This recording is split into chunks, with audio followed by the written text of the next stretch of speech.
when calamity strikes. Kapag dumating ang mga unos at ang mga kalamidad sa ating buhay. At bago po nating tunghayan ang salita ng ating Panginoon, tayo muna ay manalangin. Ama naming Diyos, pagpalain mo ang aming pagbubulay ng iyong mga salita. Mangusap ka sa amin sa pamamagitan ng iyong Espiritu Santo at siliwanag ng iyong banal na kasulatan. At habang kami nakikinig ng mensaheng ito, ay ikaw ang Diyos ang magpakahayag at magpadama ng iyong presensya sa aming mga kaibigan na ngayon ay sumusubaybay sa programang ito. Ito po ang aking dalangin sa matamis at makapangyarihang pangalan ni Jesus. Amen.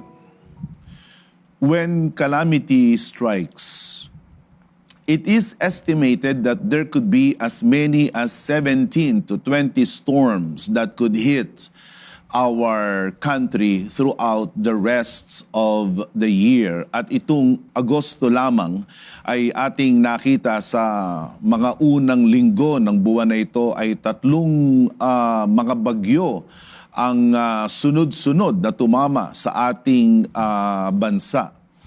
At nitong nakaraang mga bagyong ito at hanggang ngayon sa ating panahon ay malimit ang malalakas na pag-ulan na nagdudulot ng mga pagbaha. At ito ay kumikitil, pumapatay ng marami sa atin at nagdadala ng karamdaman at sakit at sumisira ng maraming mga tinatawag nating mga real properties. Sinasabi na ang Pilipinas ang isa sa mayroong pinakamataas na disaster risk sa buong Asia at sa buong mundo. Subalit alam natin na hindi lamang dito sa Pilipinas ay nagkakaroon ng ganitong mga kalamidad. It is also becoming more and more frequent and devastating.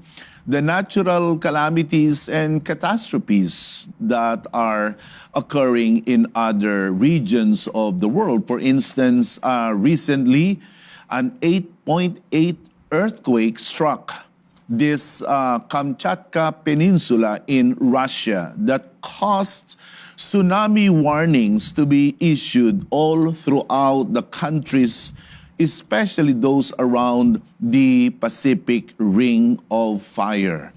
At pagkatapos ng malakas na paglindol na ito ay 6 pang mga bulkan ang nagsiputok sa rehiyon na iyon ng Russia. Nakakatakot talaga kapag ang mga kalamidad ang dumating sa ating bansa at sa ating mga buhay.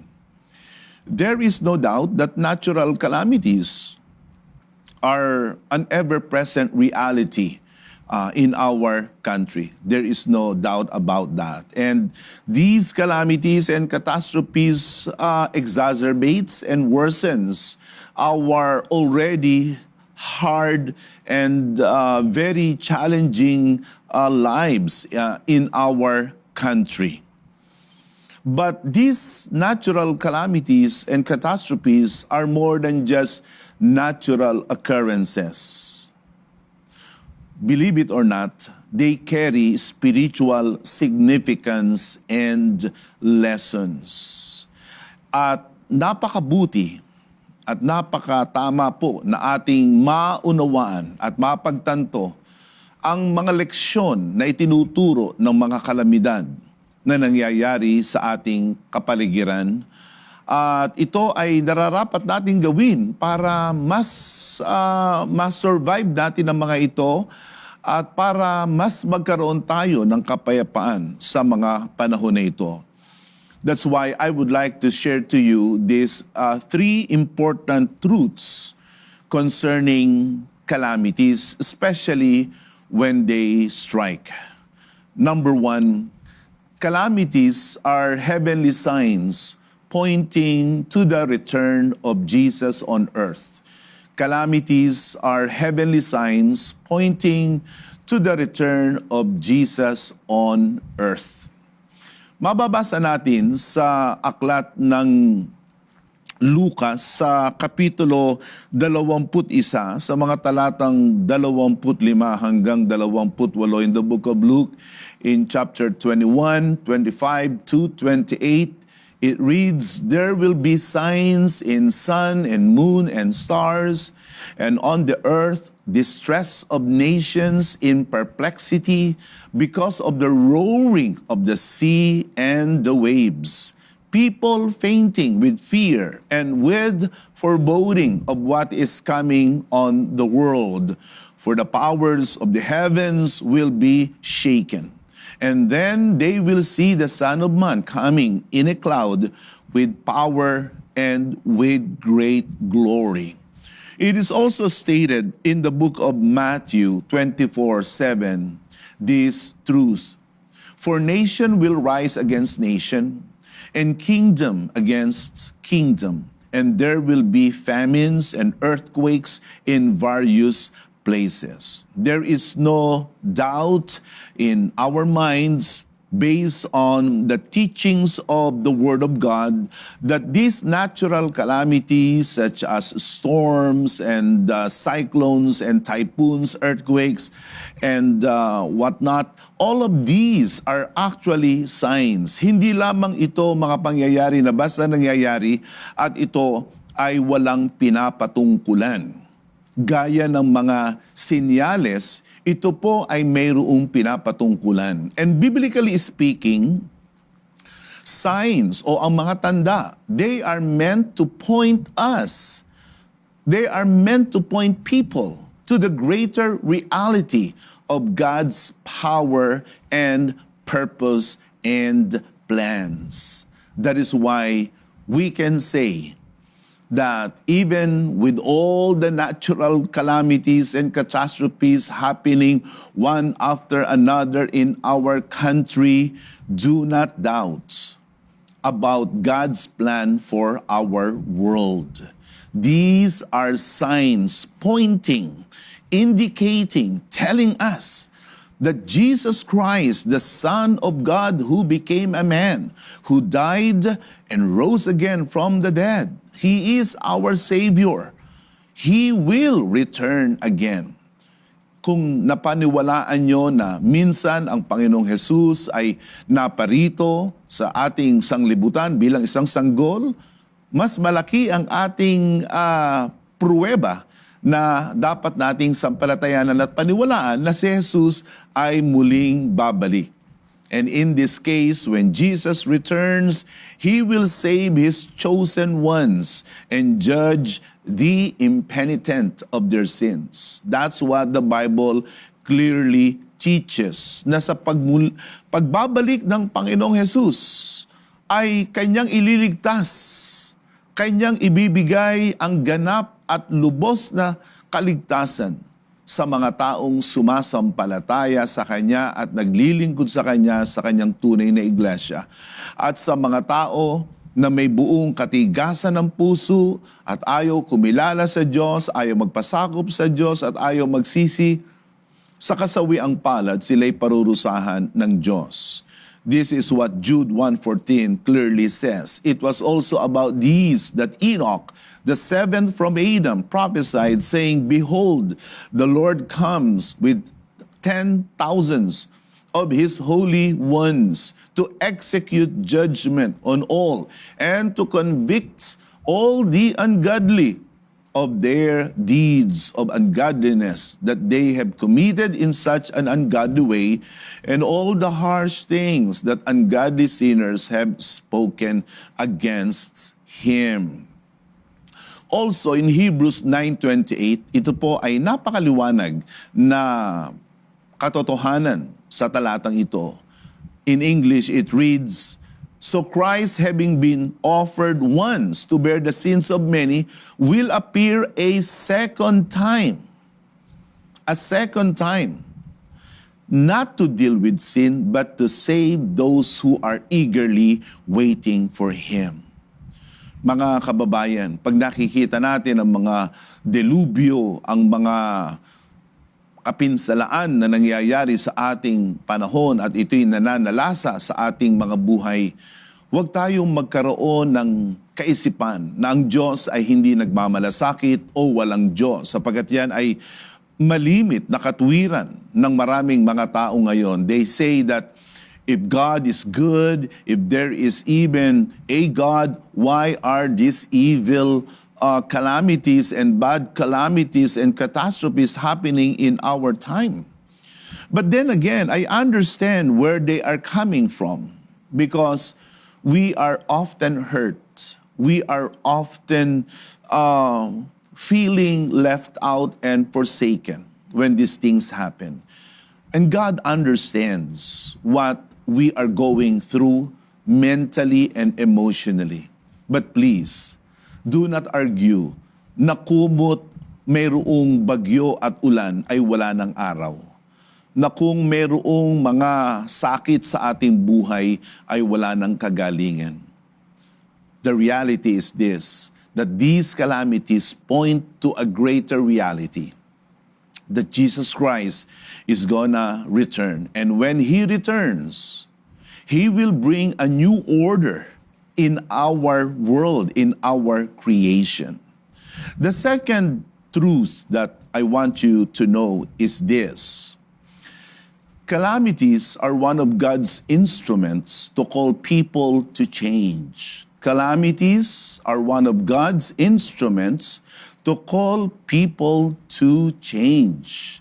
Ang mga kalamidad, ang mga kasipayuan at mga sakuna na nangyayari sa ating bansa, sa buong mundo, believe it or not, as much as they break us and somehow scandalizes us and even offends us, they are actually God's instruments in order to call us to change.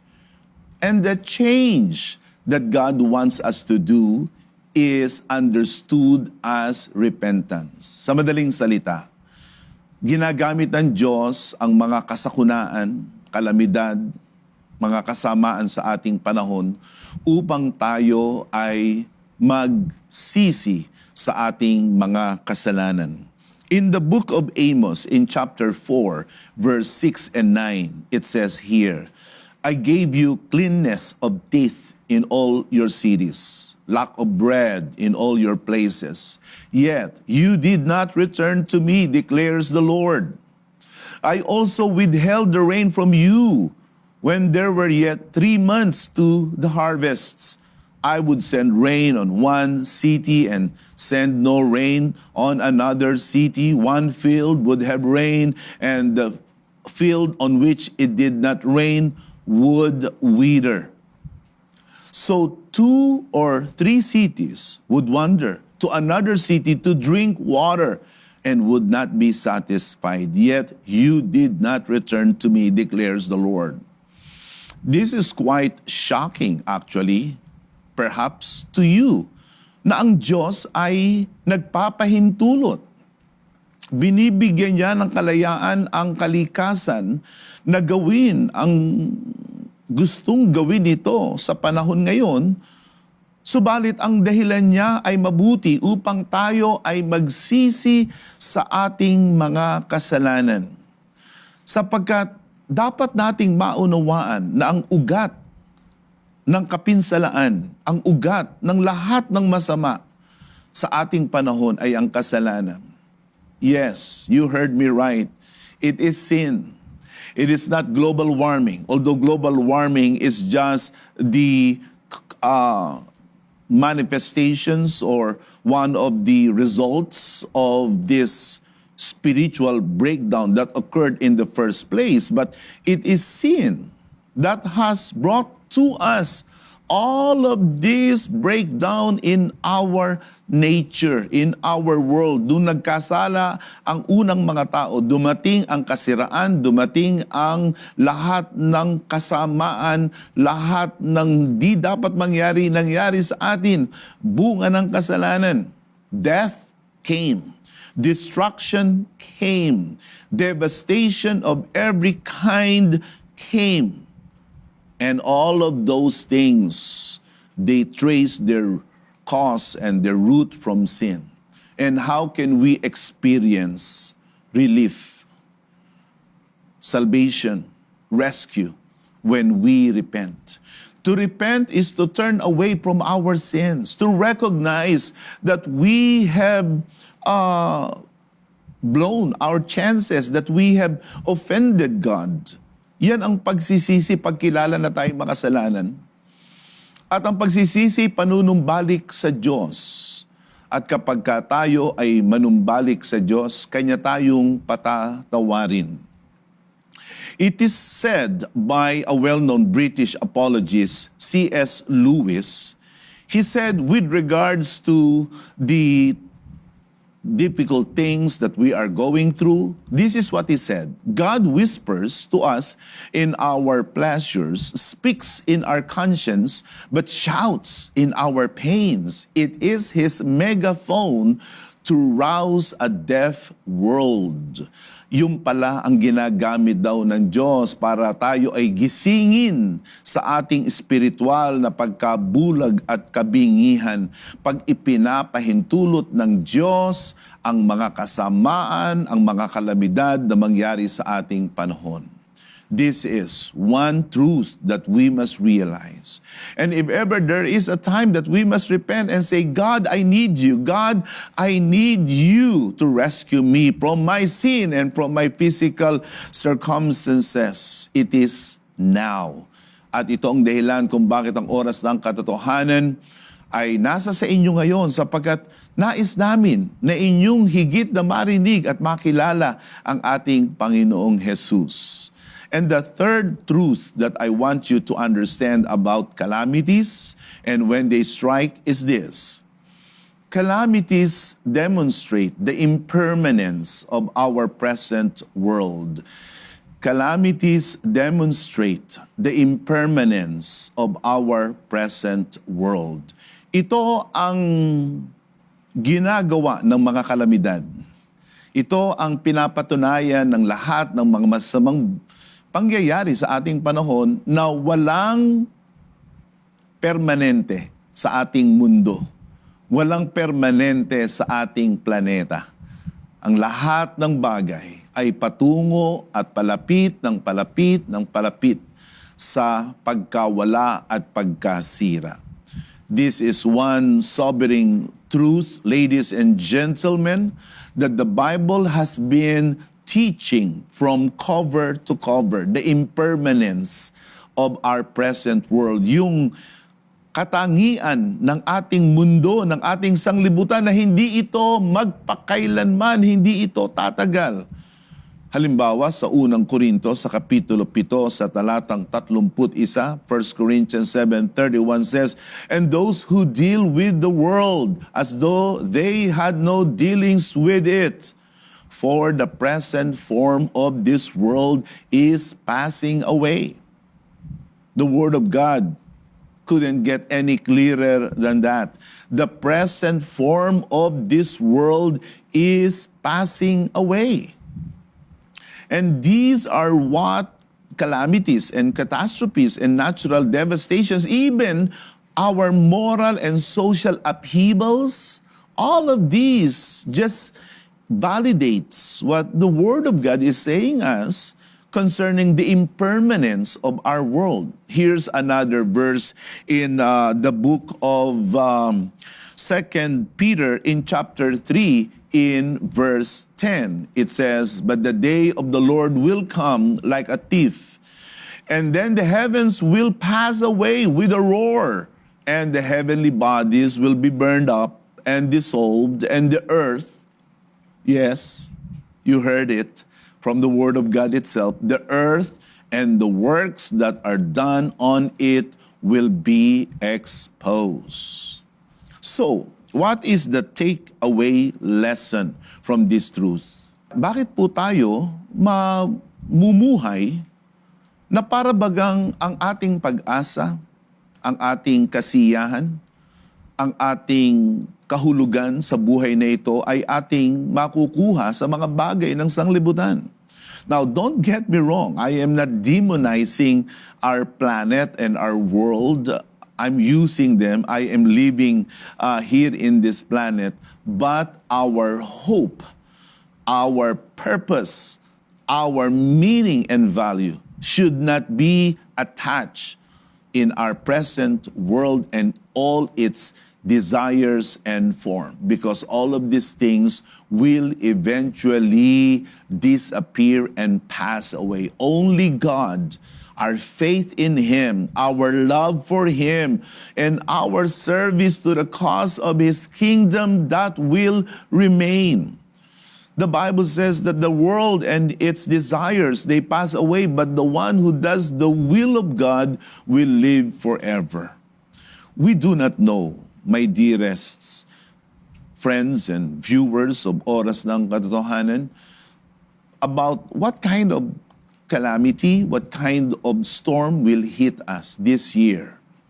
But I want you to know that you should not be discouraged and you should not have that sour relationship with God. Go to God. Draw near to Him. And this is why Oras ng Katotohanan of the PMCC Fort Watch is here to minister to you these truths that I hope and pray would awaken you. And before I close, I would like to read to you this wonderful verse in the book of Psalm 46, 1 and 3. Listen. God is our refuge and strength, a very present help in trouble.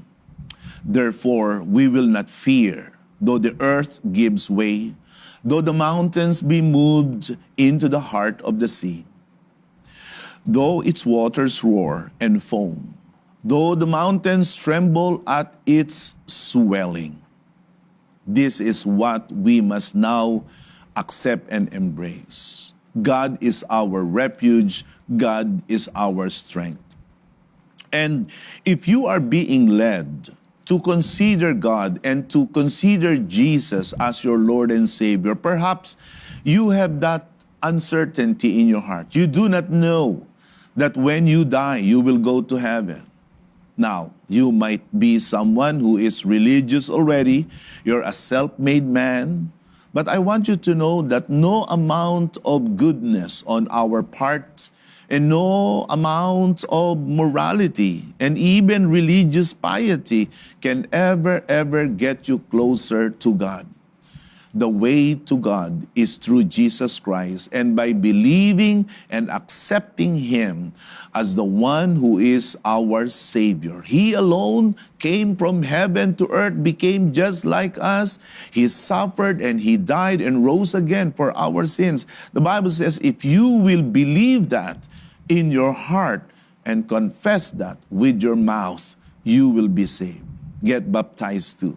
In baptism, our sins are washed away, and we put on the new life that is in Christ Jesus.